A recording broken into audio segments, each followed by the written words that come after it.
வணக்கம். நான் உங்களின் மூலிகை ஆலோசகர் டாக்டர் பிருந்தா. தினம் ஒரு மூலிகை அப்படிங்கிற தலைப்புல இன்னைக்கு நீங்க பார்க்கக்கூடியது பனை கருப்பட்டி.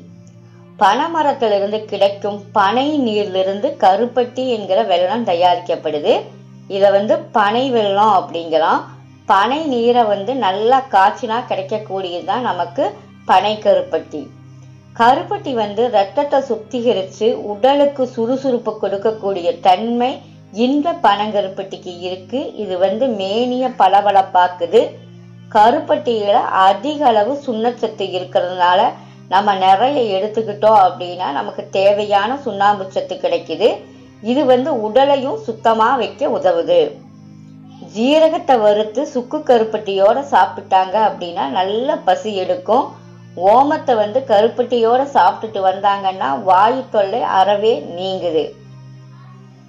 குப்பைமேனி கீரையோட கருப்பட்டியை சேர்த்து வதக்கி சாப்பிட்டு வந்தாங்க அப்படின்னா வறட்டு இருமல், நாள்பட்ட சளி அறவே நீங்குது.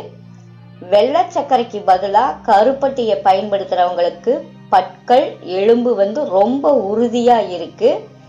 வயதாகும் போது கூடி அந்த எலும்பு தேய்மானங்கள் ஏற்படுவது தவிர்க்கப்படுது. பருவமடைந்த பெண்கள் கருப்பட்டியோட உளுந்த சேர்த்து உளுந்தங்களி செஞ்சு சாப்பிட்டாங்க அப்படின்னா இடுப்பு எலும்பு பலப்படுவதோட கருப்பை ரொம்ப ஆரோக்கியமா இருக்கும்.